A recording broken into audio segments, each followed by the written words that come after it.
मेरे प्यारे साथियों, आप सभी का स्वागत है आपके अपने YouTube चैनल तरीके नंबर 1 में। तो आज की इस वीडियो में हम लोग बात करने वाले हैं निर्वाचन आयोग यानी इलेक्शन कमीशन से संबंधित महत्वपूर्ण प्रश्नों के बारे में। तो आप लोग वीडियो को बिल्कुल लास्ट तक देखिएगा और इससे संबंधित जितने भी आपके अनुच्छेद हैं सारे यहाँ पर कवर होने वाले हैं। पहला क्वेश्चन आपके सामने लिखा हुआ है, राजनीतिक दलों को राष्ट्रीय या क्षेत्रीय दल की मान्यता देने का अधिकार किसे प्राप्त है? तो ये प्राप्त है चुनाव आयोग को। अगला है कि भारत के मुख्य निर्वाचन आयुक्त की पदावधि क्या है? भारत के मुख्य निर्वाचन आयुक्त की पदावधि क्या है? 6 वर्ष या 65 वर्ष की आयु, जो भी पहले हो जाए, चाहे 6 वर्ष हो जाए पहले और चाहे 65 वर्ष की अवस्था हो जाए। भारत के मुख्य चुनाव आयुक्त को किसके द्वारा नियुक्त किया जाता है? भारत के मुख्य चुनाव आयुक्त को किसके द्वारा नियुक्त किया जाता है? तो ये राष्ट्रपति के द्वारा नियुक्त किया जाता है। निर्वाचन से संबंधित अनुच्छेद दिए गए हैं आपको, यहाँ पर देखिएगा। इसको लिखा हुआ है अनुच्छेद 324, चुनाव कार्य के अधीक्षक, अधीक्षण, निर्देशन तथा नियंत्रण की शक्ति चुनाव आयोग में निहित है। मतलब क्या है कि आर्टिकल 324 जो है उसमें है कि चुनाव कार्य के अधीक्षण, निर्देशन तथा नियंत्रण की शक्ति चुनाव आयोग में निहित है। आपका आर्टिकल है 325। 325 में क्या कहा गया है कि चुनाव प्रक्रिया में शामिल होने के लिए कोई व्यक्ति धर्म, नस्ल, जात अथवा लिंग के आधार पर अयोग्य नहीं होगा अथवा इन्हीं आधारों पर शामिल होने का दावा नहीं कर सकता। ठीक है, आगे देखिएगा 326 आर्टिकल क्या कह रहा है। आर्टिकल नंबर 326 कहता है कि लोकसभा अथवा विधानसभाओं के चुनाव वयस्क मताधिकार के आधार पर संपन्न होंगे। लोकसभा अथवा विधानसभाओं के चुनाव जो हैं वो वयस्क मताधिकार के आधार पर संपन्न होंगे। आर्टिकल 327 कहता है कि विधानमंडलों के चुनाव के संबंध में उपबंध करने की संसद की शक्ति। 328 राज्य विधायिका का संबंधित राज्य के अंदर चुनाव के संबंध में प्रावधान बनाने की शक्ति है। राज्य विधायिका का संबंधित राज्य के अंदर चुनाव के संबंध में प्रावधान बनाने की शक्ति।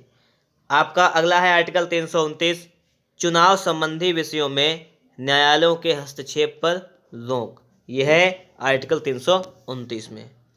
हम लोग आगे देखेंगे, देखिएगा आपका लिखा हुआ है आगे आर्टिकल 329 का, इसमें है कि प्रधानमंत्री तथा लोकसभा अध्यक्ष के चुनाव के संबंध में विशेष प्रावधान, ठीक है, निरस्त। अगला है, भारत के मुख्य चुनाव आयुक्त किसके द्वारा नियुक्त किया जाता है? तो ये राष्ट्रपति के द्वारा। आंतरिक दलीय लोकतंत्र का उपयोग कहाँ होता है? आंतरिक दलीय लोकतंत्र का उपयोग कहाँ होता है? दल के आंतरिक चुनाव हेतु जो दल के पदाधिकारियों के चयन हेतु समय समय पर होता है। किस अनुच्छेद के अंतर्गत भारत के निर्वाचन आयोग का प्रावधान किया गया है? तो अनुच्छेद 324 के अंतर्गत। किस अनुच्छेद के अंतर्गत भारत के निर्वाचन आयोग का प्रावधान किया गया है? अनुच्छेद 324 के अंतर्गत। अगला आपका है कि मुख्य चुनाव आयुक्त को किस प्रकार उसके पद से हटाया जा सकता है? मुख्य चुनाव आयुक्त को किस प्रकार उसके पद से हटाया जा सकता है? लिखा हुआ है कि संसद के दोनों सदनों के सदस्यों द्वारा 2/3 बहुमत से प्रमाणित कदाचार के आधार पर उसे हटाया जा सकता है। अगला है आपका कि राष्ट्रपति का चुनाव किसके द्वारा संचालित किया जाता है? तो भारत के निर्वाचन आयोग के द्वारा। राष्ट्रपति का चुनाव जो है भारत के निर्वाचन आयोग द्वारा संचालित किया जाता है। आपके सामने आगे लिखा हुआ है कि 61वें संविधान संशोधन 1989 के अंतर्गत मतदान की न्यूनतम आयु 21 वर्ष से घटाकर 18 वर्ष कर दी गई है। 21 वर्ष से हटाकर 18 वर्ष कर दी गई।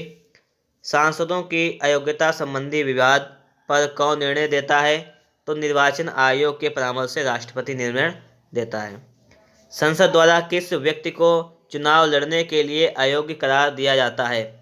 संसद द्वारा किस व्यक्ति को चुनाव लड़ने के लिए अयोग्य करार दिया जाता है? न्यायालय द्वारा अपराधी घोषित किए गए व्यक्ति को जो है वो चुनाव लड़ने के लिए अयोग्य करार दिया जाता है। आपके सामने अगला लिखा हुआ है, भारत में मताधिकार और निर्वाचित होने का अधिकार किस प्रकार का है? तो ये विधिक अधिकार है। कैसा है? विधिक, मतलब कानूनी अधिकार।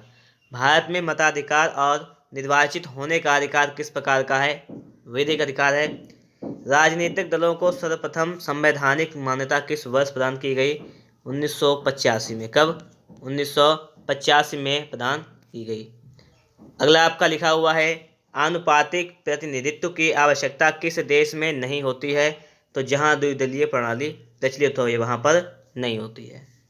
दिनेश गोस्वामी समिति का संबंध किससे है? लोकसभा के चुनाव के सरकारी निधियन से है। किससे है? दिनेश गोस्वामी समिति का संबंध किससे है? लोकसभा के चुनाव के सरकारी निधियन से। किसी भी राजनीतिक दल को मुख्य विपक्षी दल की मान्यता प्राप्त करने हेतु उसके पास सदन के कम से कम 10% सदस्य होने चाहिए। किसी भी राजनीतिक दल को मुख्य विपक्षी दल की मान्यता प्राप्त करने हेतु कितने सदस्य होने चाहिए? कम से कम 10% सदस्य होने चाहिए। आपके सामने अगला है कि निर्वाचन आयोग को किस वर्ष 3 सदस्यीय आयोग बनाया गया? तो वर्ष 1989 और वर्ष 1993 में। दल बदल निरोधक अधिनियम कब पारित किया गया था? ये पारित किया गया था 15 फरवरी 1985 को। 15 फरवरी 1985 को पारित किया गया। अगला लिखा हुआ है आपके सामने कि निर्वाचन प्रक्रिया का आरंभ राष्ट्रपति द्वारा जारी की गई अधिसूचना से होता है। निर्वाचन प्रक्रिया जो है यानी इलेक्शन प्रोसेस का जो आरंभ होता है वो राष्ट्रपति द्वारा जारी की गई अधिसूचना से होता है। यह अधिसूचना जनप्रतिनिधित्व अधिनियम 1951 की धारा 14 के अंतर्गत जारी की जाती है। ठीक है, ये सूचना कब जारी की जाती है? जन प्रतिनिधित्व अधिनियम 1951 की धारा जो है 14 के अंतर्गत जारी की जाती है। और आपके सामने लास्ट क्वेश्चन लिखा हुआ है कि संसद तथा राज्य विधानमंडलों के चुनाव का संचालन निर्वाचन आयोग द्वारा किया जाता है। संसद और राज्य विधानमंडलों के चुनाव का जो है संचालन कौन करता है? निर्वाचन आयोग इसका संचालन करता है। तो इस प्रकार से दोस्तों हम लोगों ने यहाँ पर बात की है चुनाव आयोग के बारे में, इलेक्शन कमीशन के बारे में हम लोगों ने यहाँ पर बात की है। तो अगर आप लोगों को हमारा ये वीडियो पसंद आया तो फटाफट से आप लोग उसे लाइक कर दीजिएगा और इसी प्रकार से आप लोग डेली एक टॉपिक को बिल्कुल अच्छी तरीके से कंप्लीट करते हुए चलिएगा। ये किताब आप जानते हैं कि ये NCERT बुक है आपकी महेश कुमार वर्णवाल की, जिसका पहले का भी मैंने एक टॉपिक दिया था आपको, ठीक है, राज्यपाल का, और इसके बाद आपको सेकंड टॉपिक दिया है निर्वाचन आयोग। तो दोनों टॉपिक आपके क्लियर हो गए होंगे। अगर आप लोगों ने राज्यपाल का टॉपिक कंप्लीट नहीं किया है तो उसका लिंक आपको डिस्क्रिप्शन बॉक्स में मिल जाएगा, वहां से आप लोग पढ़कर उसको भी कंप्लीट कर सकते हैं। और इस निर्वाचन आयोग को इसके बाद में भी लगातार आपको वीडियोज मिलते रहेंगे जिससे कि आपकी तैयारी भी बेहतर हो सके। मिलते हैं आपको एक नेक्स्ट वीडियो में नेक्स्ट टॉपिक के साथ।